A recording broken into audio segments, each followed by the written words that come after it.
Okay, here we are. Now it's the picturesque Old City Hall. We were at New City Hall. We walked about 30 steps over at Old City Hall now. Still in Toronto.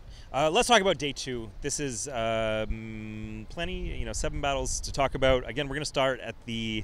we're going to start at the bottom of the card just to mess with you. Let's talk about Aftershock versus Madflex. Aftershock, the GZ... no longer number one contender. I think he made such a great run going through the GZ tournament and kind of like rolling over everybody, steamrolling over everybody, and then got to DDSS in the Lair of the Beast and lost that battle. Some people were calling it a robbery. I think it was a debatable battle, but he's battling Madflex, and I think that this is actually a good look for both of them. Bottom of the card, but I think a kind of like both of them bring this complexity that I hope will go over well in Toronto, and I think that by putting it at the bottom of the card, it's a smart idea, because when people get too drunk or too rowdy, they don't want to hear the complex wordplay of either of these guys. I think it's an interesting style matchup, and it's kind of nice to see Flex and Shocks coming together. It's a matchup that probably 2 years ago you would have been like, yeah, that's a cool matchup, it'll never happen. But both of them have progressed to the point where they are on this card, and it's a good look. I'm gonna give it to Flex. I don't know. I think Flex is pretty fucking good, honestly, and I think Aftershock is too. I think it'll be a great battle. I have, again, just a gut feeling, instinct there. Let's talk about the next one, Sketch Menace versus Unanimous. Sketch has been doing well. I think that we are seeing kind of like a Sketch Menace 2.0 at this point. He's been around for years, but just recently it's like he's kind of found his niche. He's getting funnier, he's getting looser in the ring. He's not trying to bring like these high stakes, like super aggressive performances. Now it's just like kind of loose. And Unanimous, this is obviously a pretty interesting battle, because Unanimous had a very public falling out with Bagnall, the staff member from Don't Flop.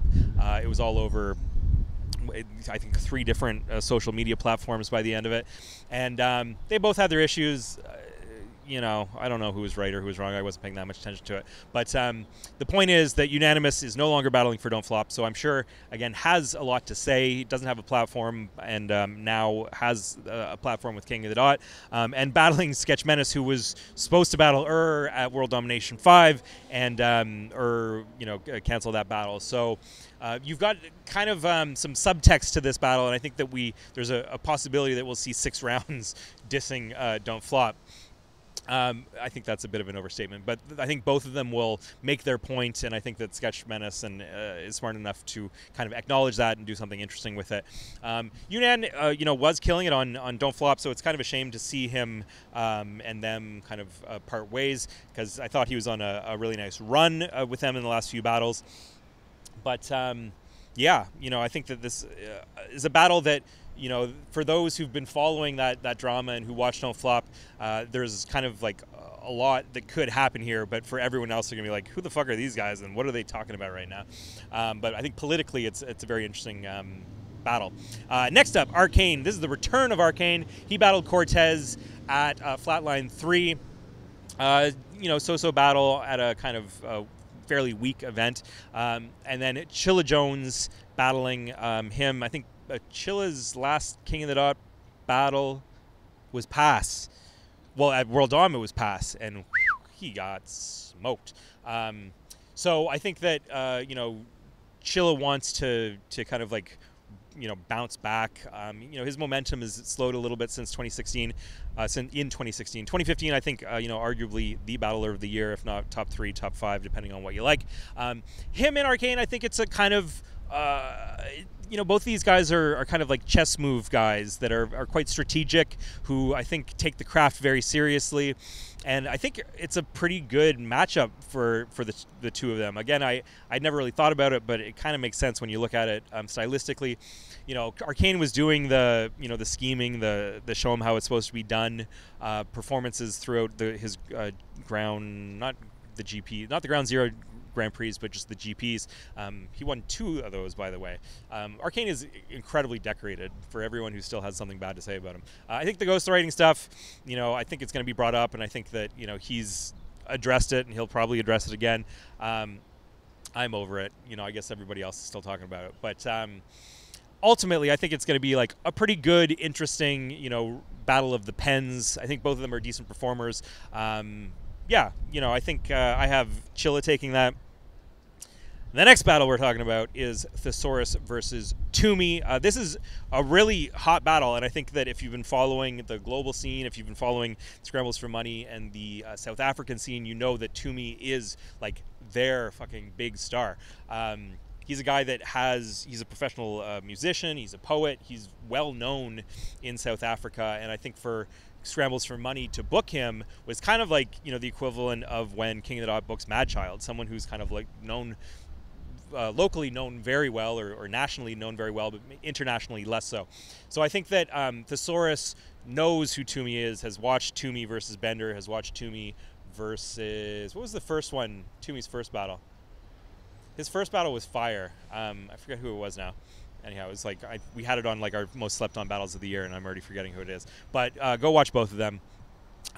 He's a guy that I think that probably will get slept on. The Toronto crowd might not know who he is, but he'll get up there and he's going to have this presence to him. He's going to have this like expertise from being a performer, and he's going to kill it. And I think, you know, Thesaurus is, you know, if not the most consistent, one of the most consistent battlers of all time. Definitely in the running for one of the most impressive battlers with the most impressive resumes and most impressive careers.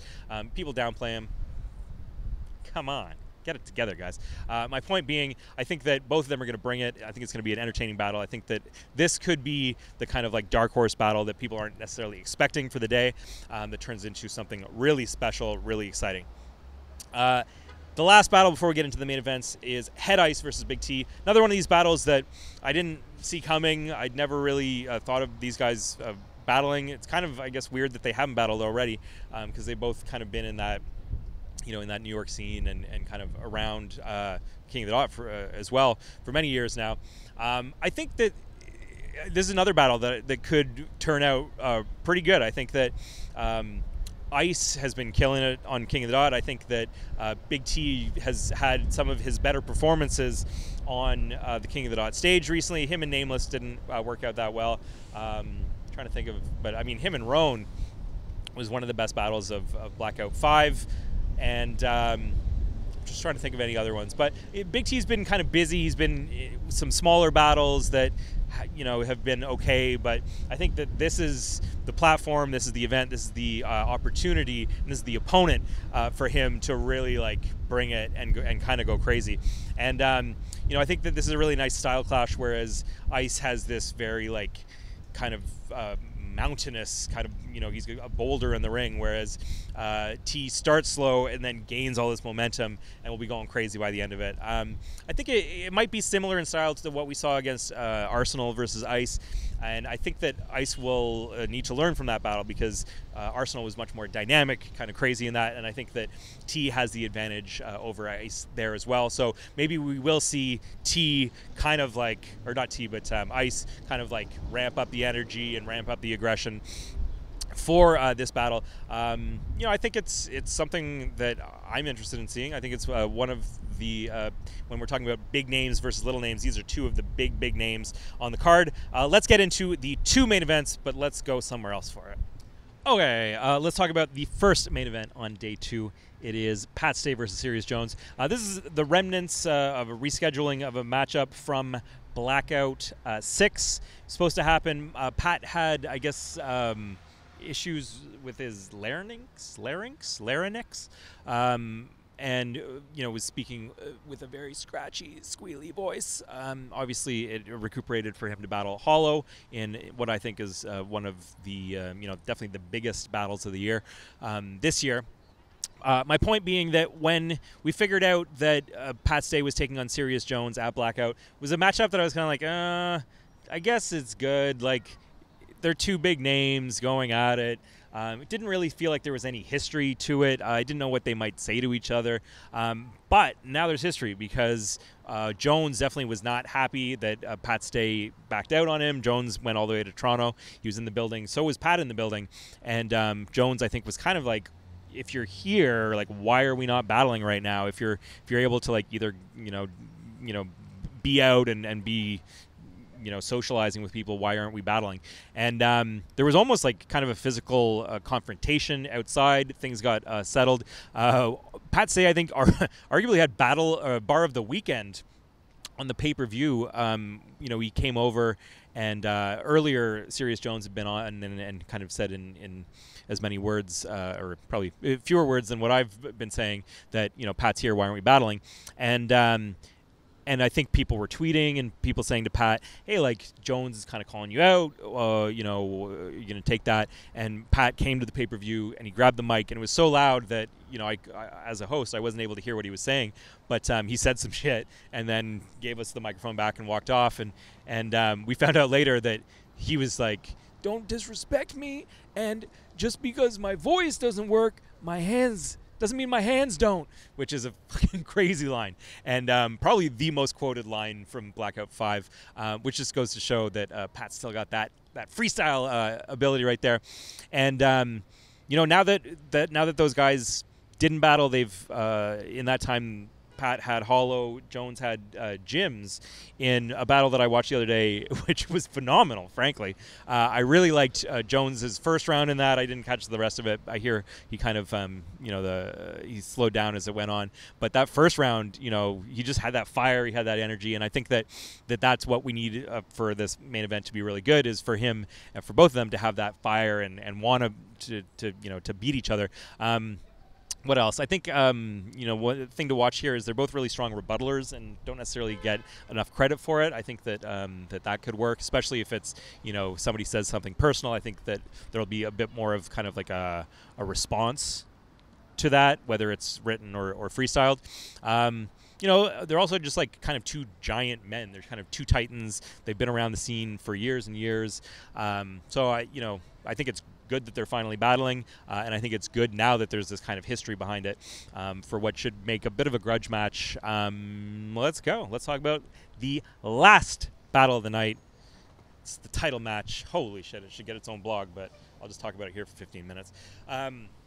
It's Rowan and Caustic. This is a title match that I think that, didn't generate a ton of excitement when it was announced. Caustic is a guy who's been, repping the King of the Dot brand, who's been battling mostly on King of the Dot for many, many years now. And I think that that's kind of what Organic and what King of the Dot has said is, like, that's what it takes to get that title shot. To, it's not necessarily, your win and loss record, because wins and losses don't exist anymore, except for the title match. But the point is that, Caustic's been grinding. He's been battling for, I think, 5 or 6 years on the platform. Always keeps it professional. From what I can tell, willing to take on pretty much anybody that they throw at him. And bong, bong, bong. It's the tides of the clock. I hope this picks up on the audio, because if I'm just going bong, bong, bong, it's going to sound weird. But my point is that I think this is actually like a pretty interesting match. Obviously, they battled whatever it was, 2009 at, I think it was Massacre in the Bay. That really has no bearing. So many things have happened since then that this battle has so many new connotations with completely different people that don't be mad that it's a rematch or whatever. My point being that these guys, I think, have known each other, have been around each other for 6 or 7 years, either at Grind Time events, at King of the Dot events, at Don't Flop events. They've been in those circles, but it doesn't strike me that they're like friends, which is kind of cool. In that you're gonna, it's not like, they're not gonna try to take each other's heads off. I think that this is actually going to be a really personal battle because they have, dirt on each other. And I think that it's going to be a pretty competitive battle. I think that not only do they want to win the title, but I think that they want to beat each other. They definitely don't want to lose to each other here. So I think it'll be an interesting matchup. I think that they're kind of, again, like opposite sides of the spectrum. They're both, they have a lot of similarities. They're both funny, kind of like witty, sarcastic. I think the word's acerbic. Acerbic? I'll look it up before I say it next time. And my point, though, is that there's also some big differences between them. And I think that there's this kind of like energy. It's this kind of yin and yang, whereas Roan has this kind of enthusiasm, and like he tries really hard, and you know, he's always like, you know, chipper and ready to go, and whereas Caustic's the complete opposite of that, where, you know, he doesn't prepare and is kind of like, he's very kind of blasé about a lot of shit, and he's kind of the sarcastic one of like, and you know, we see him take that personality on the Dirtbag Dan show, whereas Dan is the really like outgoing one, and Caustic is kind of like, you know, rolling his eyes at Dan. So I think that there's this strong interplay between their personalities, in that they are quite similar, but they're very, very different people, and I think that we're going to see. So my point, I think we cut out, but we're back. My point now is that they're two guys with a lot of similarities, but also a lot of differences, kind of opposite ends of the spectrum. Roan is very much like enthusiastic and chipper and witty and kind of gung-ho, you might say, whereas Caustic is more kind of like sarcastic and, you know, not happy to be there, and